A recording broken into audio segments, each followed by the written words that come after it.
Hey and welcome back, and I've got such a treat for you today. Now, UFOs are seen all over the world, but we tend to only talk about ones seen in English-speaking countries.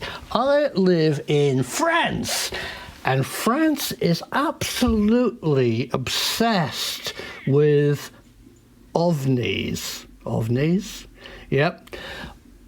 Object Visual Non-Identified, or UFOs in French.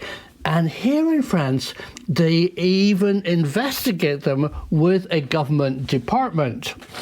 They have a UFO center of research just down the road in the city of Toulouse called GEPAN, or GEPAN, and it's part of the CNES, which is the Center of National Space Research. And they take reports from police, military, or members of the public and publish every one. They categorize them A, B, C, or D. A, B, and C are ones that can be identified, and D are the interesting ones. They're the OVNIs, the object not identified, which they spend a lot of time trying to get the bottom of. So today I thought I'd show you some of the more intriguing OVNIs, UFOs seen in France, so you can see what's seen in other countries.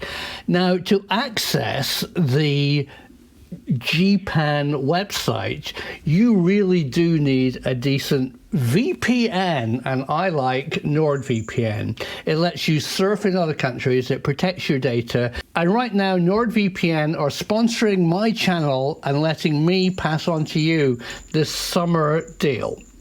Their absolutely best price, 80% off deal with 2 free months gift by using the code Prof Simon and a 30-day money-back guarantee. What's not to love? Get your copy of NordVPN today. There's one person here in France who is Mr. OVNI, Mr. UFO, and that is this wonderful chap called Jacques Valee. Jacques has a long history. He saw a UFO as a teenager here in France, and that sparked his interest. Today he lives in San Francisco and in Paris. He helped design the internet and is a venture capitalist for many startups in the west coast of the US. But his special interest is the history of UFOs. As a treat, I thought you would like to see an interview he gave in English on American TV a few years ago. But first of all, I'm going to tell you a brilliant story about Jack. Remember the film Close Encounters of the Third Kind by Steven Spielberg? In it, there is an international cast, including Francois Truffaut, who plays the chief scientist, and he based the character that Francois Truffaut brilliantly plays on Jacques Valee, the French chief UFO scientist. Jacques shared this real insight into the making of Close Encounters of a Third Kind. And Spielberg had a problem that he asked Jacques Valee to help with. In the film, the scientists are getting data from this approaching mothership, and it turns out that the aliens are sending latitude and longitude, and they have to work out in the film where is the ship is going to land. And you will remember this classic scene where they roll this big globe and get bits of string from the North Pole and the equator, and they work out it's going to be Devil's Tower in Wyoming. Well, that idea came from Jacques Valee. In October 1957, when Sputnik 1 was launched, the Boston newspaper phoned up one of the scientists at Harvard at 3 o'clock in the morning for a story that he wanted to publish in the next morning's Boston Globe Herald newspaper. And this poor guy at 3 o'clock in the morning said, you know, I don't know anything about Sputnik. What the reporter wanted to know for his story is, where over America would it be seen by members of the public? So this classic photograph was taken about 7 a.m. in the morning. the chief scientist from Harvard, MIT, got a couple of his mates, took a globe from a conference room and held it up for this classic picture, which was used in the Boston newspaper. And that was the inspiration for Steven Spielberg to use a globe to reveal the location of Devil's Tower in Wyoming for his film Close Encounters. Enjoy this really interesting interview with Jacques Valee, because the truth is out there. When I met Steven Spielberg, he was about halfway through filming Close Encounters, and we had a long discussion about what UFOs could be. And of course, for him, the main point of the movie was entertainment, and it was appropriate for the UFOs to be extraterrestrial visitors. I think that from my own point of view, I'm going to be very disappointed if UFOs turn out to be nothing more than visitors from another planet, because I think they could be something much more interesting. Something from another dimension, a space or time? I think what the UFO phenomenon is teaching us is that we don't understand time and space. Mm-hmm. Here are objects, I think we have to call them objects, that are physical, that interact with the environment, that cause effects on the witnesses, on the psychology and the physiology of the witnesses, and leave traces on the ground, and yet are capable of, appear to be capable of manipulating time and space in ways that go beyond what our physics understands today. In your books, particularly your most recent book, Messengers of Deception, which is many years old, you suggest that UFOs are deliberately trying to manipulate our subconscious mind to create a mythology in our culture about themselves, which is one of the reasons that they're both physical and concrete, yet very elusive at the same time. Do you still feel that way? I think to answer that, I'm not trying to evade your question, but to answer that, you have to step back, a little bit farther. What we know today about the UFO phenomenon is considerably more than we knew 20 years ago or 10 years ago. Mm-hmm. And we have to understand it at three different levels. Okay. And the first level is the physical level. And all we can say about UFOs at the physical level is that it's a lot of energy in a small space. In the space of this, if we could take the energy of a nuclear reactor and contain it within this studio, for example, you'd have something that would approximate what a UFO does. It's a lot of energy in a small space, emitted through light energy and through pulsed microwave energy. Mm-hmm. The second level is what happens to witnesses, what would happen to you and me if we were close to that source of energy. And again, now we're beginning to understand the physiological and the psychological correlations of a close encounter. Yes. And those have to do with a loss of the sense of space, loss of orientation. I've had witnesses tell me we were driving north when everybody knows they were driving south. Mm-hmm. They were disoriented at the time. Loss of a sense of time, people thinking that only 10 minutes went by and 3 hours went by. Very often effects on the skin, sunburns. I think that was shown in Close Encounters. Yes. Effects on the eyes, going from conjunctivitis to blindness, to temporary blindness in some cases. And sometimes you've mentioned people have actually been healed of diseases. There have been cases where after a UFO close encounter, it seems that the healing process had been sped up. Mm-hmm. Now there are known techniques now using electromagnetic radiation that will heal the fractures, for example, or will heal superficial wounds on the skin, but nothing that would heal as fast as the reported effects. Yeah. So we're beginning to understand at least the descriptions, the symptoms of the exposure to whatever UFO is. And then there is a third level, which is where the level I was addressing in Messengers of Deception, which is a social level. The impact on our culture. Yes, and the impact on our belief systems. Mm-hmm. And at that level, And that's something that's very difficult to convey to the believers in UFOs, the believers in little green men from space, you know. That at that level, it really doesn't matter whether UFOs are real or not. If enough people believe that something is real, then it is real in its effects. In terms of its social reality. In terms of the social reality, in terms of what people act according to their beliefs. Yeah. And that opens a question of, really at two levels, could the UFO phenomenon be manipulating us? Could it be a teaching system of some sort? Perhaps something that we are creating ourselves, perhaps a series of images that we are projecting. I think Carl Jung came very close to expressing that idea in one of his books. Or could it be manipulated purposely by people who have the technology to simulate UFO sightings? And people say, well, of course not. Who would do a thing like that? Well, I would remind you that during the Watergate investigation, it was discovered that there was a plan originated in the White House to surface a submarine off the coast of Cuba and paint the second coming of Christ over the island of Cuba using holograms. Which is well within our technology today. The idea was that since there is a large Catholic population in Cuba, they would be so upset by this vision that this would saturate the communication channels, you know, the telephone system in Cuba, long enough for an invasion to take place.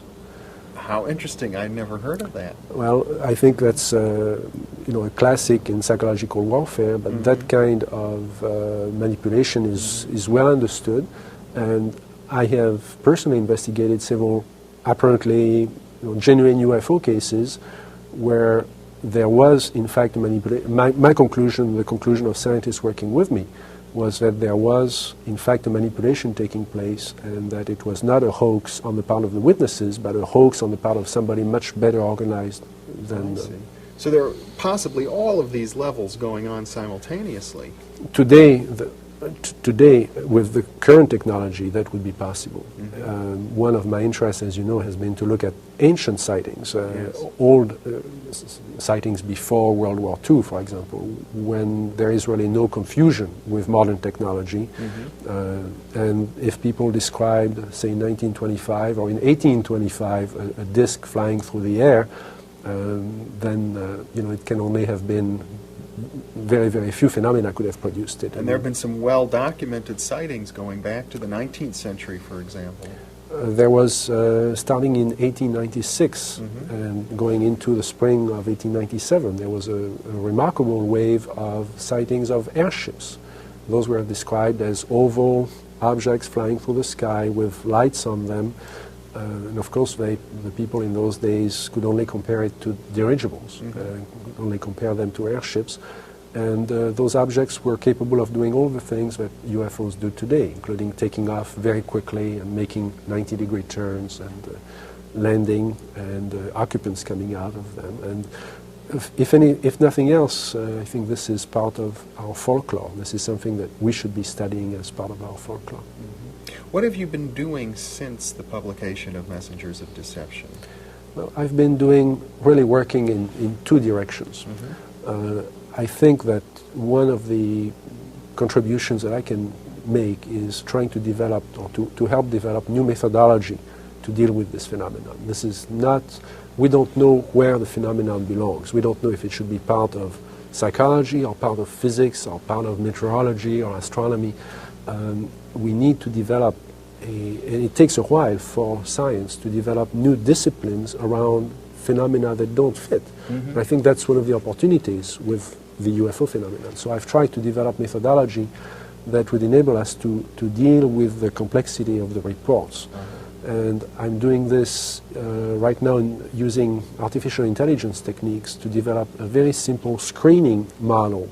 We do know, one thing everybody agrees on, is that 80% of all the cases reported are not UFOs, that they are explainable phenomena. So if you type the data of these cases into a computer, the computer will probably screen that 80% out. Exactly.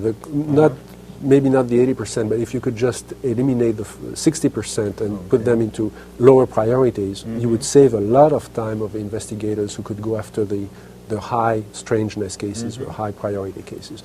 So that's what I've been doing. As a byproduct of that, you get information on the structure of the phenomena, the structure of the knowledge about the phenomenon that I think is going to give us some insights into how to approach it. The other thing I've been doing is personal investigations, and I don't belong to any group or to any organization whatsoever. I'm doing this strictly on my own with a small network of friends and scientists and other investigators who help me. And I'm fairly frequently in Europe. I've also traveled to South America and, of course, within the US. And I've tried to investigate cases that had not been reported to the media, had not been reported to UFO organizations. To avoid possible contamination from other researchers who may have made suggestions. Exactly. Or simply the pressures on the witnesses themselves to embellish their stories and so on. So I try to go after cases that are reported directly to me. Have you come up with anything new or interesting in these cases? Yes. I go after cases where I have continued access to the witnesses and continued access to the site, where I can go back month after month or year after year and continue to follow those cases. One case that I'm especially intrigued with, that I'm continuing to follow, is the case of Dr. X in France. That's an interesting one, because I know I interviewed you in 1973 about this very interesting case. Well, it's a case that goes back to 1968. The witness is a medical doctor of some reputation in the south of France, which is why he never wanted his name published in connection with the sighting, so he was referred to as Dr. X. One night he saw some flashes of red light behind the shutters in his house, and so he opened the windows and stepped out on his balcony in the middle of the night and saw two objects that appeared to merge into a single object, and a beam of light went through the balcony where he was standing. Being a scientist, being a medical doctor, he had made a number of observations that during the sighting that enabled the investigators later to reconstruct exactly where the object had been and the apparent size of the object, and the object was apparently very large. One of the interesting sequelae of the incident is that there was a stigma or a marking that developed over his abdomen and also over the abdomen of his son. The son was 18 months old at the time. Over the years, that area of it was like a red geometric shape over the skin, over the stomach. This has been now filmed on recurrent years. It comes on back on the anniversary on an annual of that basis. On the anniversary of that sighting. Now that would be hard to explain in physiological terms, I should think. There have been several attempts to. Of course, this has been observed by his colleagues in France. One of them wanted to write up a communication to the French Academy of Medicine, except that couldn't be done without naming the witness, and he did not want to be named. I've spoken to several people who continue to follow the case in France, and I met him last year again. The markings continue to appear. Even after over 18 years. And there is no, this cannot be explained as psychosomatic, and there is an actual change. Now, when I interviewed you about this many, many years ago, you indicated to me that Dr. X seemed to have acquired certain psychic gifts. In fact, his whole life was changed, his attitudes changed. That's not unusual. When you investigate a case like this, what you find is usually a witness who is in a state of trauma, has been shocked into, very often, their view of themselves, their view of the world around them, their view of the universe has been shattered by this experience. Whether they are religious or not religious, whether they are a cop driving on a lonely road, or a PhD or a bank president, I mean, they go through this very shattering experience. And many people react with an awareness of abilities that they didn't know they had before. They will tell you, I don't think the experience itself gave me that ability, but I just became aware that there was more to life than what I thought before. Well, now, having had time to look back, have these changes been well integrated into his life, would you say? It's very difficult to answer that question. I know him, I think, fairly well. He has certainly continued to to hold to that belief that there was another dimension to life. He's become almost a mystic in terms of his awareness of life and death and the place of man in the universe. At the same time, he has developed a belief system that is difficult for me to accept, in which he has no critical awareness of the phenomenon anymore. In other words, he's accepted it totally in his life, the way a mystic would accept. He's developed a religious attitude. Almost a religious attitude, and that's very difficult. I mean, I have to respect that, but it makes it very difficult for a scientist to preserve a distance towards Except if you look at it maybe as a social phenomenon, as you have in the past. That Yes, this may be part of the phenomenon itself. Exactly. You have to shift your point of view to a social point of view. How about the case for physical evidence for UFOs? Is it getting better? This is the one thing that we often hear from NASA and from other skeptics, that there really isn't a shred, as they say, of physical evidence. Well, I brought you a photograph that I recently was in Costa Rica, investigating some cases and talking to investigators there. And I have not done extensive analysis yet on this photograph, but it shows an Perhaps object. we can have our viewers look at that. It shows an object seen over the ocean off the coast of Costa Rica. What is unusual about the photograph is that it was taken by a mapping aircraft with an excellent camera, and it's shown looking down. The camera was obviously pointing down, and the aircraft was flying horizontally at 3,000 meters. Which is rather low.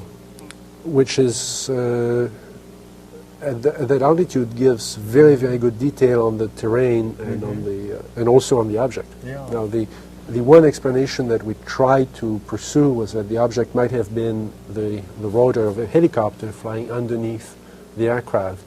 But with doesn't look like that. It doesn't look like that. But nothing else looks like that either. So that's where we are. I see.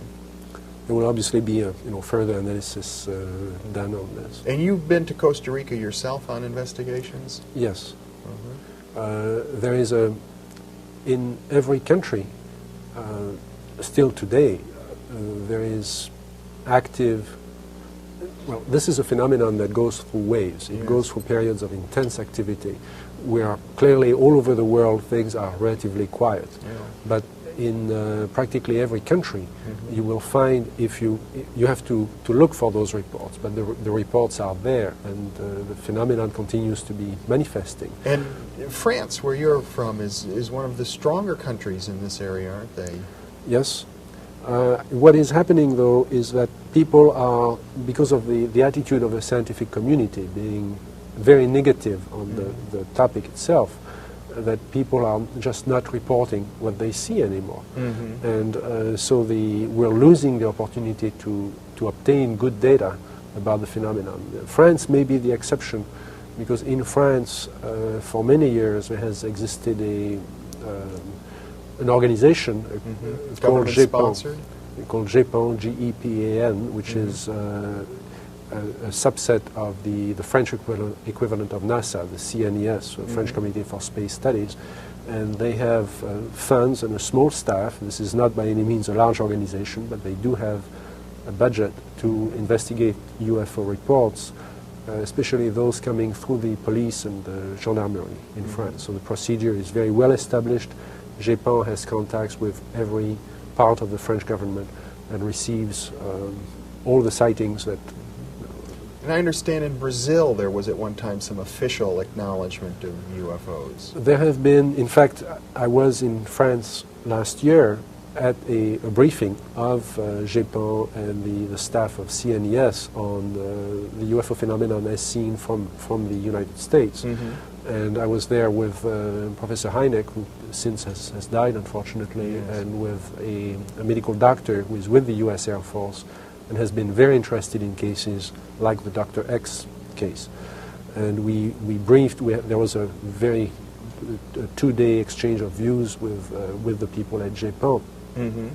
There is a a considerable amount of data that has been gathered by those organizations. GEPAN had been approached officially by several countries wanting to use GEPAN as a model to do the same thing in their own countries. You several mentioned countries in Latin America. CNAS? CNES. That's the French NASA. Oh, I see. They are the people responsible for Ariane, for Ariane Espace, the Ariane rocket. Oh, yes. And they are the people responsible for Spotimage, which is a new satellite for exploration of the Earth. Well, certainly the European space program seems to be making some strides now. Yes. For a while there was a committee in the Soviet Union that was active in UFO research. I don't know what the status, what the current status of that committee is. We're not hearing a lot from the Soviet Union.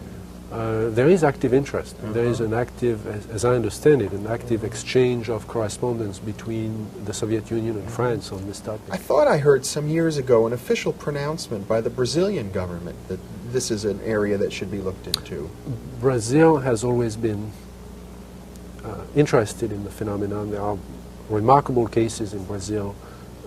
I had the opportunity to reinvestigate a case in Brazil where 2 people had died during, I don't want to say as a result, but during a sighting? Coincidence with a sighting of a UFO sighted by many people over a wide area. And I had the full cooperation of the police department in Rio, and they have a detective who was detached to continue to study this case and to gather information about that case.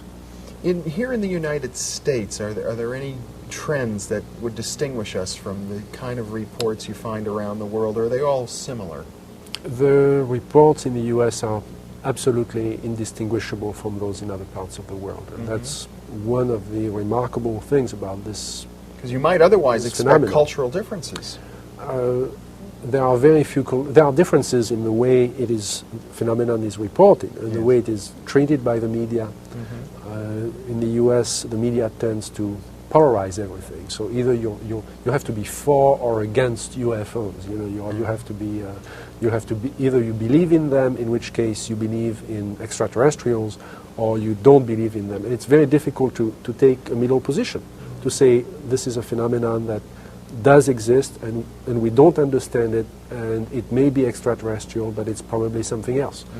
When you talk to the witnesses in every country, including the U.S., what they are telling you is that they have seen something that was there, that was part of their reality, part of their physical reality, and yet was capable of appearing out of nowhere or disappearing instantly.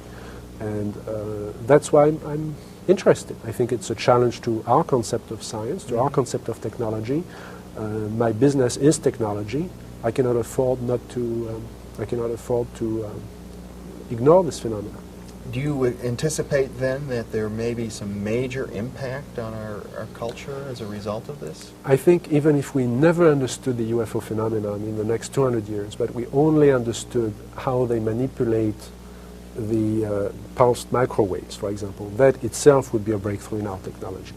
If we could only duplicate what that phenomenon does. I haven't heard much about this pulsed microwaves. Is this a new discovery?